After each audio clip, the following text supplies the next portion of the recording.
성도는 기름 부음을 받은 자입니다. 그래서 오늘 20절에도 우리가 읽지 않았지만 20절에 보니까 너희는 거룩하신 자에게서 기름 부음을 받고 모든 것을 아느니라. 바로 성령의 기름 부음을 받은 자입니다. 이게 성도예요. 그래서 성도는 구별된 자입니다. 같이 직장에 다니고 하지만 다릅니다. 성령의 기름 부음 받은 자예요. 성령의 인치심을 받은 자입니다. 우리 안에 계신 성령이 영원한 구원의 보증이 되십니다. 그 성령은 영원히 떠나지 않습니다. 여러분은 내용이 있는 가치 있는 인생인 줄 믿습니다. 그래서 성도는요 구별된 삶을 사는 것입니다. 구약 때 왕이나 제사장을 세울 때 위임식을 하게 됩니다. 그 위임식 때 기름을 부어서 세우잖아요. 그래서 왕을, 제사장을 위임할 때 기름을 부어서 세우는데 그 머리에 붓는 기름이 바로 관유입니다. 그래서 이 관유는 정결하게 할 때 이 관유를 쓰기도 하고요. 또 하나님의 중요한 목적과 뜻을 이룰 때 이런 왕을 세우고 제사장을 세우고 할 때 하나님이 이 관유를 사용을 하십니다. 그래서 이 관유는 4가지 향품에 감람유를 섞어서 만든 기름입니다. 근데 여기에는 굉장한 영적 의미가 있습니다. 이 4가지 향품에 영적 의미가 있다는 거죠. 그 향품이 바로 모략과 육개와 창포, 계피 4가지 향품이죠. 근데 왜 하나님이 이 4가지 향품과 이 감람유를 섞어서 관유를 만들게 하셨는가? 우리가 모든 것에는 의미가 있잖아요. 하나님이 명령하신 것에는 메시지가 있고 의미가 있는 것입니다. 그 영적 의미를 우리가 알아야 된다는 것이죠. 첫 번째 향품이 바로 모략입니다. 모략은 사람이 죽었을 때 그 장례 지낼 때 그 시신에 바르는 그 향품이 바로 모략입니다. 바로 그리스도의 죽음을 의미하는 것이죠. 예수 그리스도께서 우리의 죄를 사하기 위해서 십자가의 희생을 당하셨느니라. 우리를 죄에서 사망의 법에서 구원하시기 위해서 십자가의 희생을 당하셨느니라. 그렇다면 그리스도의 발자취를 따르는 저와 여러분도 당연히 십자가에 나 자신을 못 박아야 돼요. 내가 그리스도와 함께 십자가에 못 박혀 죽었나니. 하나님의 일을 하는 사람은요 나를 철저하게 십자가에 못 박아야 돼요. 세상 사람들은 자기를 나타내잖아요. 세상에 대통령으로 왕으로 세움받는 사람은 자기를 나타내죠. 하나님의 일을 하는 사람은요 철저하게 자기를 십자가에 못 박아야 돼요. 왜 그렇습니까? 그리스도께서 자신을 십자가에 못 박고 희생하심으로 우리를 죄에서 구원하시기 때문에. 두 번째 향품이 바로 육개입니다. 그 죽음의 효능이죠. 예수 그리스도의 그 십자가의 희생과 죽으심으로 우리가 죄에서 사함을 받게 된 것입니다. 여러분이 죄 그대로 가지고 있으면요 죄가 왕노를 합니다. 그 죄는 반드시 사망을 가지고 오게 돼 있어요. 죄의 싹은 사망이라고 그랬죠. 그 사망은 육적인 사망도 있지만 영적인 사망, 영원한 사망도 있어요. 한 번 죽는 것은 정해져 있고 그 후에는 심판이 오리라. 그 죄를 가지고 가는 게 지옥이라 이 말이에요. 그런데 예수 그리스도의 그 십자가의 그 죽음은 우리를 모든 죄에서 사함받게 한 것입니다. 사탄의 권세를 깨뜨리고 우리를 사단의 그 권세에서 구원하신 것입니다. 완전한 구원을 이루신 거예요. 이게 예수 그리스도의 죽음의 능력이요 효능인 것입니다. 그리고 창포라는 향품을 섞었어요. 그 창포는 일어선다라는 뜻입니다. 예수 그리스도의 부활이죠. 예수님이 3일 만에 부활하셨잖아요. 뭘 의미합니까? 모든 죄와 사망 권세를 깨뜨리셨어요. 지옥 권세를 깨뜨리고 부활하신 거예요. 그래서 부활의 첫 열매가 되신 것입니다. 그리고 우리에게도 그 산 소망을 주신 거예요. 저와 여러분들은 이미 죄와 사망, 지옥 권세가 깨진 자입니다. 그리스도와 함께 이제 우리는 다시 부활하게 돼 있어요. 그리고 계피라는 향품을 섞습니다. 그 계피는 그리스도의 부활의 능력입니다. 모든 죄와 사망, 지옥 권세를 깨뜨린 부활. 그리스도라는 그 증거로 부활하셨어요. 메시지가 있습니다. 바로 십자가와 부활이죠. 이게 복음의 핵심이에요. 복음의 핵심이 뭡니까? 그리스도께서 십자가를 통해 우리의 인생을 모든 문제 해결하시고 우리를 구원하셨다. 부활은 뭐예요? 그분이 살아계신다. 지금 살아서 나와 함께 하신다. 그죠? 이게 복음의 핵심입니다. 거기에 이제 감람유를 섞어서 이 관유를 만듭니다. 감람유를 뭘 말합니까? 하나님의 영, 바로 성령을 의미하고 있는 것입니다. 그래서 저와 여러분들은 그 그리스도의 십자가와 부활의 복음을 통해 구원받은 성령의 사람인 줄 믿습니다. 성령의 기름 부음을 받은 자라니까요. 그래서 이 네 가지 향품은 향을 내는 향품이에요. 우리는 그리스도의 향기를 나타내야 되는 것입니다. 성도는 왕 같은 제사장으로 위임받은 자인 줄 믿습니다. 베드로전서 2장 9절에요.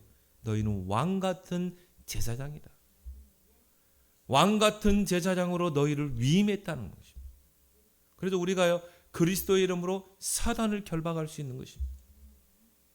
그리스도의 이름으로 모든 저주 재앙이 떠나가는 것입니다.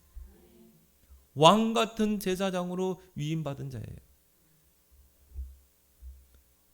그 위임받은 자에게 성령을 기름 부어 세운 것입니다. 그 말은 뭘 말하죠? 저와 여러분들을 그리스도의 제자로, 그리스도의 증인으로 여러분을 세운 줄 믿습니다. 여러분 그리스도의 제자라니까요. 여러분 만나는 사람마다 그리스도 증거해 보세요. 그것 때문에 하나님 여러분을 위임했다니까요. 그리스도의 이름으로 영적인 싸움을 싸우고, 그리스도의 이름으로 저주의 세력을 무너뜨리고, 그리스도의 복음의 빛을 선포할 자로 하나님이 여러분을 위임했어요. 얼마나 큰 축복입니까?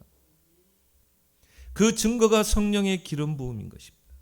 그래서 우리는 그리스도와 함께 죽었습니다. 나의 옛사람은 죽었어요. 죄에게 종노를 하던 나는 죽었고 그리스도와 함께 우리는 다시 살았어요. 성령의 기름 부음을 받은 자입니다. 그러면 고린도후서 2장 15절에 그리스도의 향기가 돼야 될 줄 믿습니다. 여러분 자체를 보고요. 그리스도의 편지가 읽혀져야 돼요. 여러분을 통해서 불신자들이 그리스도의 향기로운 냄새를 맡을 수 있어야 되는 것입니다. 그게 그리스도의 증인 아닙니까? 그것 때문에 위임하신 거라니까 여러분. 이것을 아는 교인들이 과연 얼마나 될까요?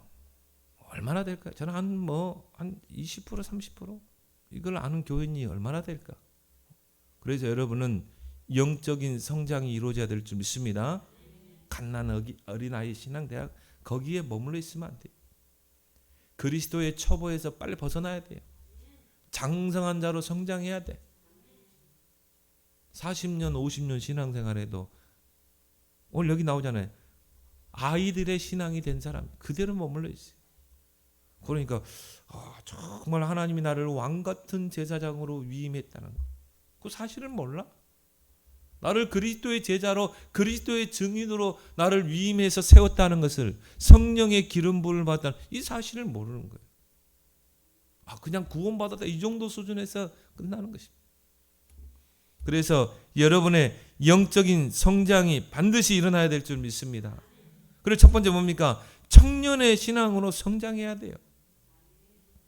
오늘 본문에 세 부류의 신앙을 언급하고 있습니다. 오늘 12절부터 14절까지 보니까요. 자녀들아, 아비들아, 청년들아, 또 14절에 아이들아, 아비들아, 청년들아. 성도들 보면 꼭 세 부류의 신앙이 있어요. 아직도 젖먹이 신앙, 갓난아기 신앙.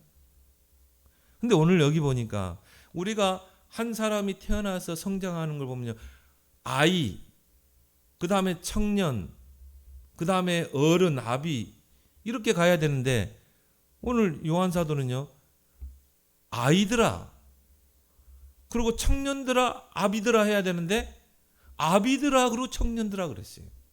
이게 우리가 한 사람이 성장하는 성장 시기 아닙니까? 아이에서 청소년을 지나 청년으로, 그리고 어른으로 성장해야 되잖아요.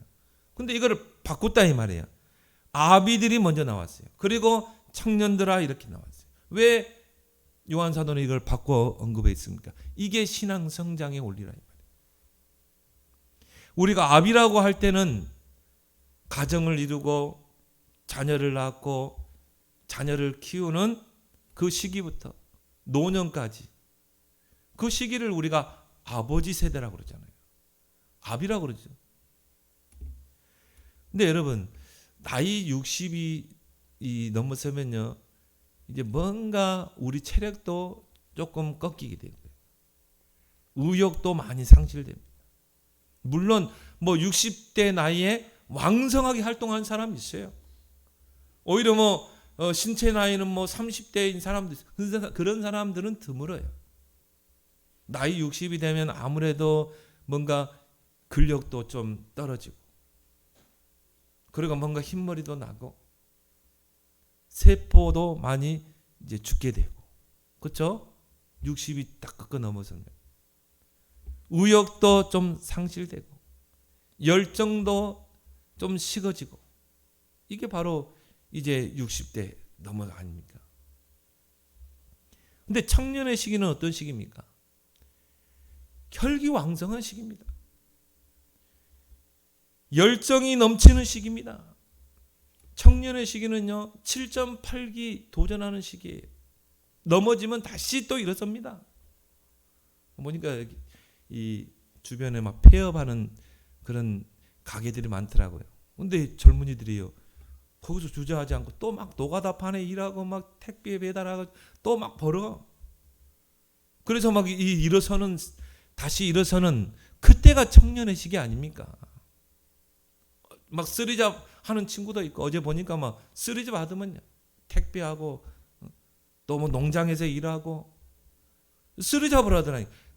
그때가 바로 청년의 시기라는 것이. 그래서 아프니까 청춘이라는 그 책에 보니까요, 이렇게 많은 실패와 또 어려움을 겪으면서, 그런 아픔을 겪으면서 더욱 성숙해 가는 것, 이 시기가 바로 청년의 시기 아닙니까? 청년의 때 아니겠습니까? 그래서 청년 신앙의 특징이 뭡니까? 오늘 본문에 나왔죠? 오늘 13절에 말하고 있습니다. 청년들아, 내가 너희에게 쓰는 것은 너희가 악한 자를 이기었습니다. 오늘 14절에도 말씀하고 있습니다. 하반절에 청년들아, 내가 너희에게 쓴 것은 너희가 강하고 하나님의 말씀이 너희 안에 거하시며 너희가 흉악한 자를 이기었습니다. 자, 청년의 신앙의 특징이 뭐라고요? 강한 자를 이기었습니다. 흉악한 자를 이기었습니다. 영적 싸움에 승리하는 신앙인 줄 믿습니다. 하나님이 원하시는 신앙이 뭐예요? 청년의 신앙이에요. 흑암과 싸워서 승리하는 신앙, 흉악한 자를 이기는 신앙. 그럼 우리가 어떻게 이런 청년의 신앙이 될 수 있을까요? 오늘 본문에 답을 줬어요. 오늘 14절에 보니까 뭐라고 그랬습니까? 너희가 강하고 하나님의 말씀이 너희 안에 거하시며 그랬어요. 말씀의 능력을 체험하는 신앙, 말씀의 검으로 무장하고 흑암과 영적 싸움에 승리하는 신앙, 이게 청년의 신앙인 줄 믿습니다. 여러분이 말씀이 없으면요, 여러분에게 다가오는 여러 가지 문제, 어려움 다 넘어집니다. 말씀이 없으면. 그래서 마태복음 4장에 예수님께서요, 40일 동안 공생의 시작을 광야에서 40일 금식했어요. 마귀의 시험을 3번 받았죠. 근데 그것을 다 말씀으로 물리쳤어요. 여러분이 말씀이 있다, 사단이 사방팔방으로 도전해 와도, 대적해 와도 다 물리칠 수 있는 것입니다. 왜? 하나님의 절대 기준 말씀을 우리에게 주셨기 때문에. 근데 말씀이 없다. 일이 흔들리고 저리 흔들리고 이 사람의 말에 흔들리고 저 사람의 말에 흔들리고 완전 갈대라. 그러니까 뭐 갈팡질팡하는 신앙들 있잖아요. 교인들 있잖아요. 말씀이 없기 때문에 그래요. 말씀이 있으면 흔들리지 않습니다. 누가 무슨 소리를 해도 흔들리지 않습니다. 어떤 상황에도 흔들리지 않습니다. 사단을 이기는 가장 확실한 방법이 완전 말씀으로 무장하는 것입니다. 사단은 잘 알아요. 정말 말씀이 있는가 없는가. 그래서 툭 건드려 봅니다. 말씀이 없다? 그러면요 완전히 불신앙을 집어넣어 버립니다. 절대 기준이 하나님의 말씀인 사람, 사단을 완전히 이기게 돼요. 왜? 나의 절대 기준, 내가 선택하고 판단하는 모든 기준이 말씀. 그러니까 자루나 우나 치우치지 않습니다. 좌면 우면하지 않습니다. 왜요? 오직 나의 기준은 하나님의 말씀. 사단이 아무리 건드려도 나는 하나님의 말씀이 기준. 그죠? 사기꾼이 아무리 사기를 쳐도요, 오직 내 인생에 뭔가 줏대가 있는 사람도 흔들리지 않습니다. 사단을 이기는 가장 확실한 방법이죠. 그래서 여러분, 신자와 불신자의 차이점이 뭐라고 생각하십니까? 뭐 많이 있겠지만요. 하나님의 말씀이 있는가 없는가. 하나님의 자녀 신자는 모든 기준이 하나님의 말씀이라니까요. 말씀이 가면 가고 말씀이 멈추면 멈추고 하나님 말씀 뭐라고 말씀하시는가. 여러분이 중요한 선택할 때도 하나님의 말씀은 뭐라고 말씀하시는가. 이게 신자예요. 불신자는 뭡니까? 하나님 말씀이 없어요. 그러니까 뭡니까? 내 생각, 내 방법, 내 경험, 내 고집대로 사는 거죠. 그게 불신자예요. 신자와 불신자의 차이라니까. 이 성도가 신자가 말씀이 없다. 신자지만 불신자 수준으로 사는 것입니다. 그러니까 세상 방법으로 사는 거예요. 얼마나 힘듭니까? 얼마나 고생스럽습니까? 창세기 3장에 보니까요. 아담과 하와가 하나님의 말씀을 놓친 거예요. 이 에덴 동산에 있는 모든 과실은 먹되 생명을 알게 하는 그 실과는 먹지 말라. 반드시 죽으리라. 하나님 말씀을 줬어요. 예배를 통해. 아담과 하와에게 하나님의 말씀을 주신 거예요. 그럼 여러분 어떻게 해야 돼요? 그 말씀을 언약으로 붙잡아야 되는 거죠. 근데 뱀이 딱 출현하죠. 유도 질문하잖아요. 뭐 선악과를 먹지 말라 하더냐. 하나님 말씀에 이 말씀 만지도 말고 또 먹지도 말고 하나님 만지도 말라는 말도 안 했어요. 말씀을 첨가하고 말씀을 빼고 내 입맛대로 성경을 해석하고 죽을까 하노라. 하나님은 정령 죽으리라. 하와는 뭐라고 했어요? 뱀에게 죽을까 하노라 했다. 말씀을 변질시키고 말씀을 제대로 붙잡지 않은 거예요. 이 뱀이 확신을 했어요. 하와가 하나님 말씀 놓쳤구나. 똑같습니다. 창세기 3장 사건은 지금도 일어나고 있습니다.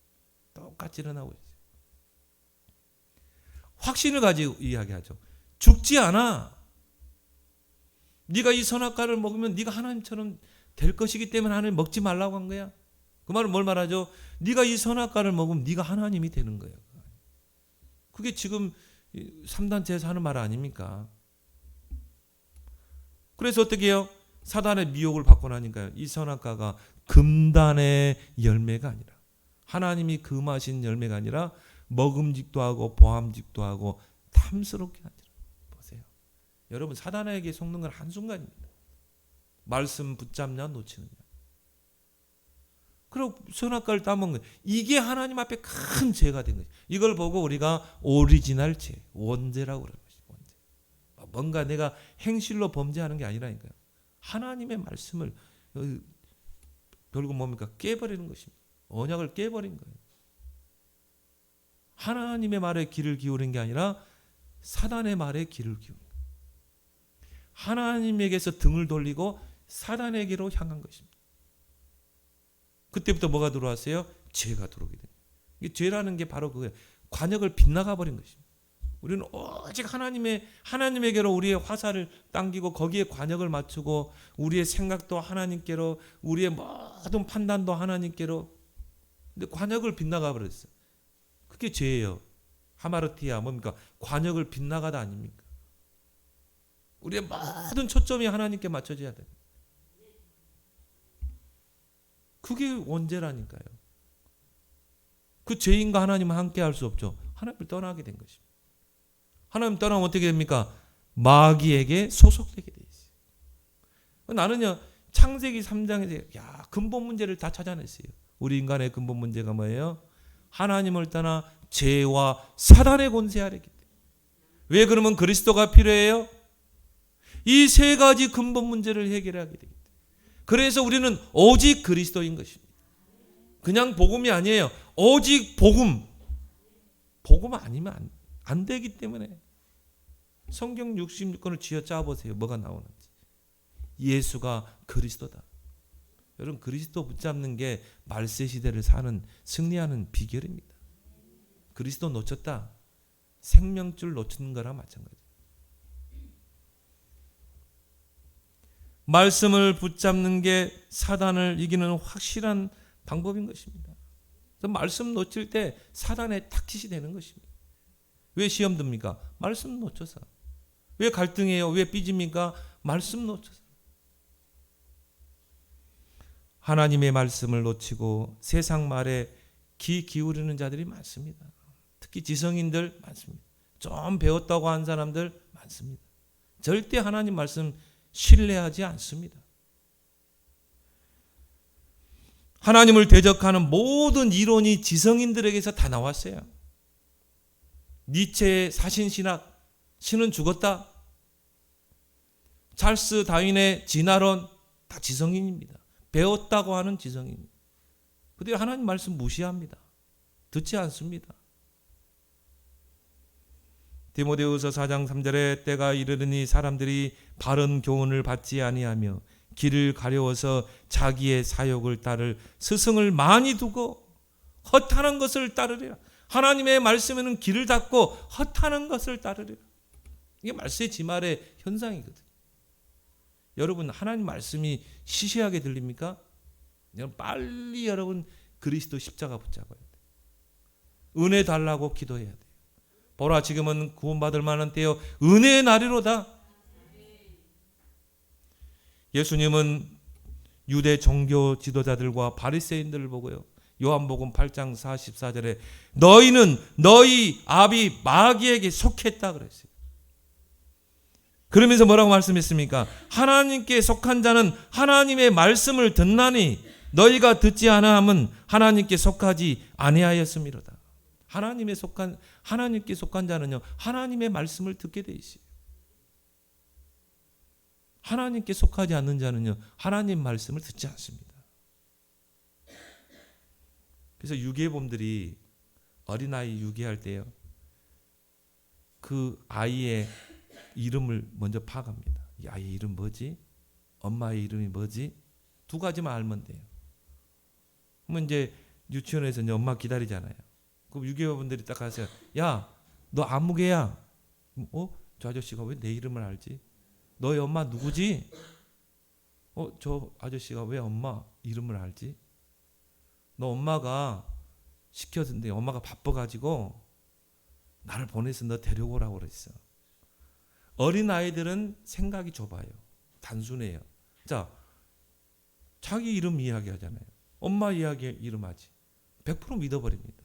아, 엄마가 나를 보냈구나, 이 사람을. 그 따라가는 거 아니겠습니까? 근데 엄마가 분명히 이야기했을 거란 말이에요. 너 어떤 아저씨들이 너 따라오라면 절대 따라가면 안 돼.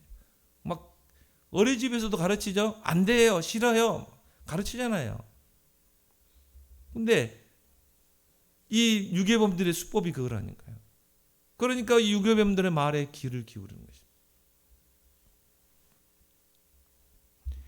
아무리 사탄이 사람을 통해, 환경을 통해 흔들어도 하나님의 말씀이 절대 기준인 자는 절대 흔들리지 않습니다.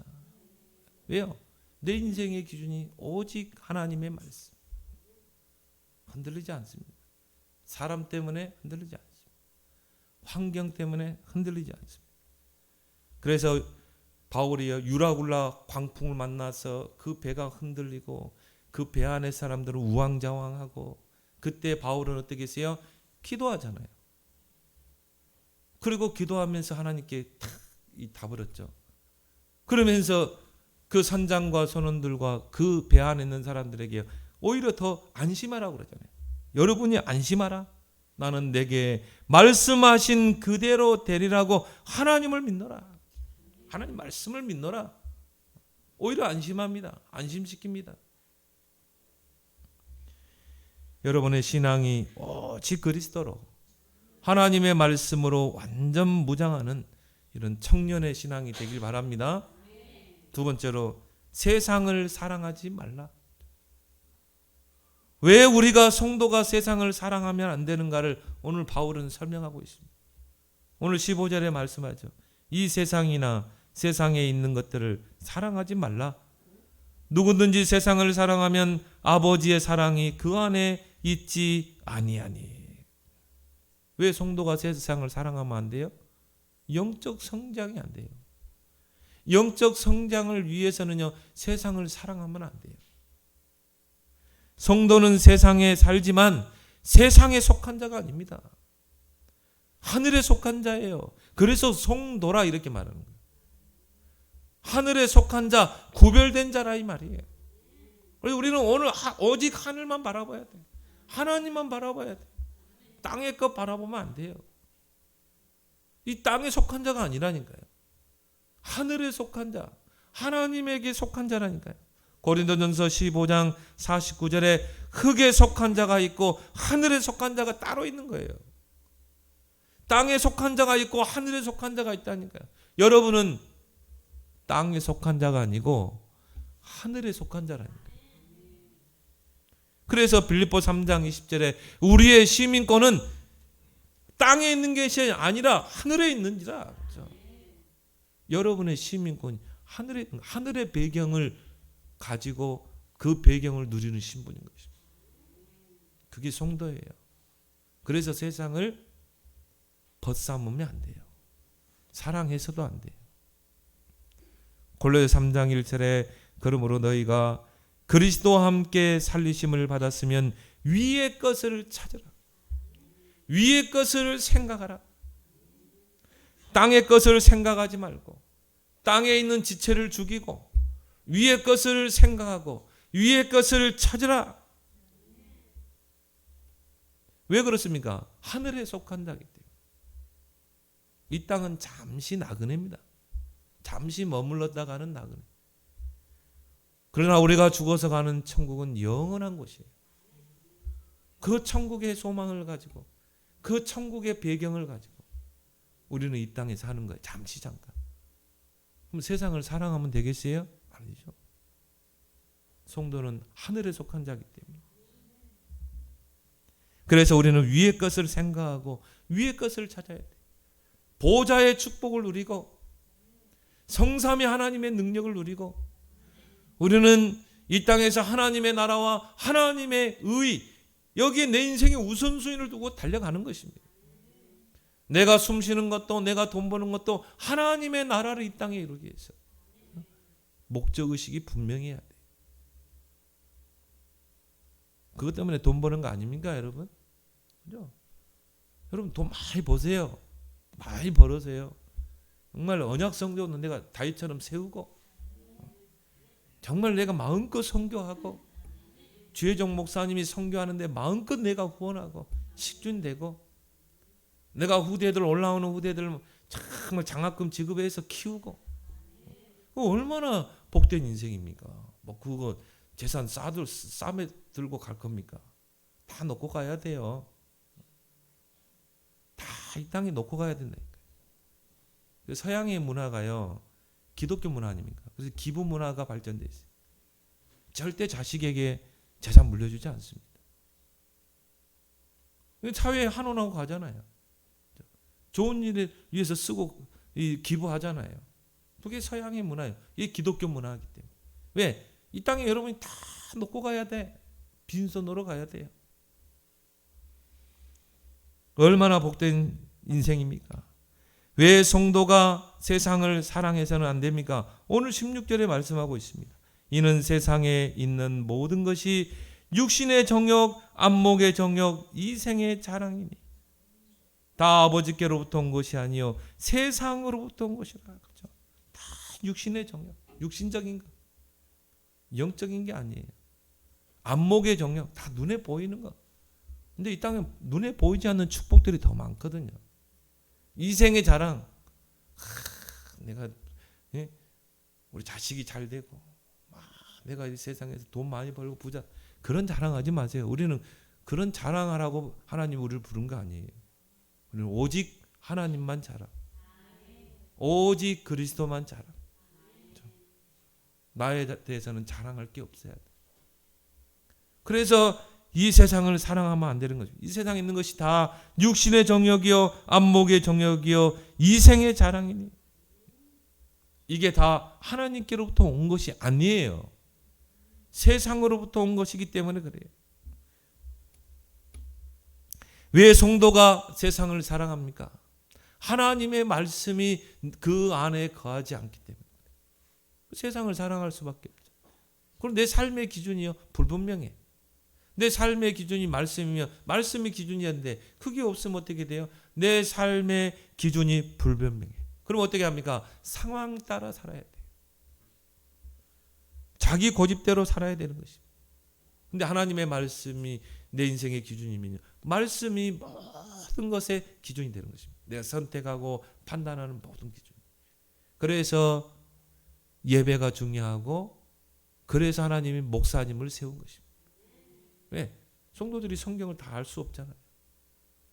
그래서 여러분이 중요한 일이 있으면 목사님과 상담을 하고, 목사님은 말씀을 가지고 또 상담하고, 그런 관계가 되길 바랍니다.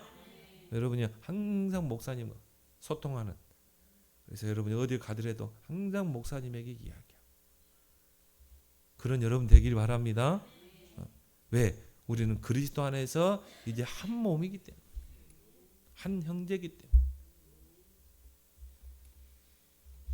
그래서 오늘 16절 하반절에 다 아버지께로 온 것이 아니요 세상으로부터 온 것이라. 세상 임금, 세상 신으로부터 온 거라 이 말이에요. 이 세상 임금이 누굽니까? 사단. 이 세상 신이 누굽니까? 사단 마귀. 그 사단 마귀가 주는 거라 이 말. 다 창세기 3장, 6장, 11장이죠. 그걸 가지고 뭡니까? 성도를 미혹하는 것입니다. 세상을 사랑하도록. 성도는 성령의 기름 부음 받은 자예요. 구별된 자입니다. 이 세상에 살고 있지만 구별된 자입니다. 그래서 성도에게 이 세상은 사랑의 대상이 되면 안 돼요. 바로 복음화의 대상인 줄 믿습니다.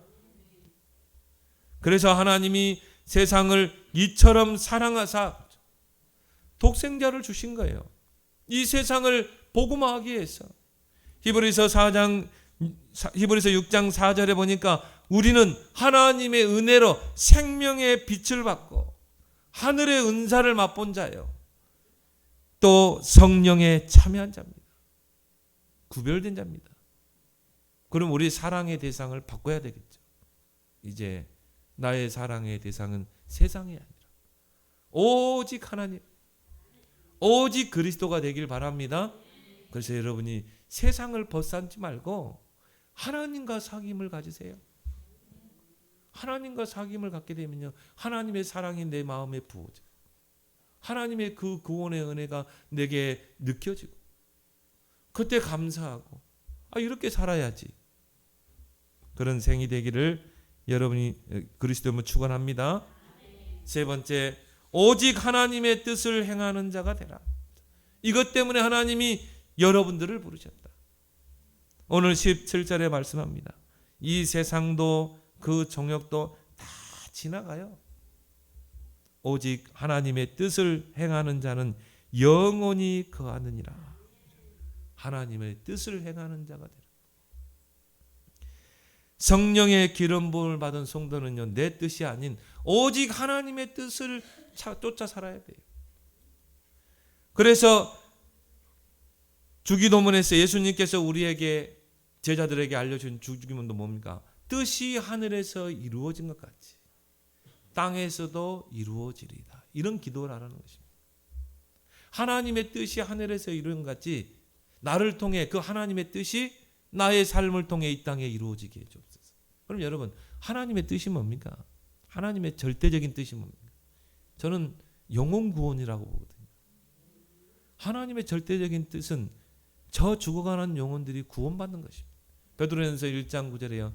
믿음의 결국은 영혼 구원이라. 저 죽어가는 영혼들이 죄와 사단 지옥 권세에서 구원받는 것. 그 절대적인 복음이 예수 그리스도 아닙니까?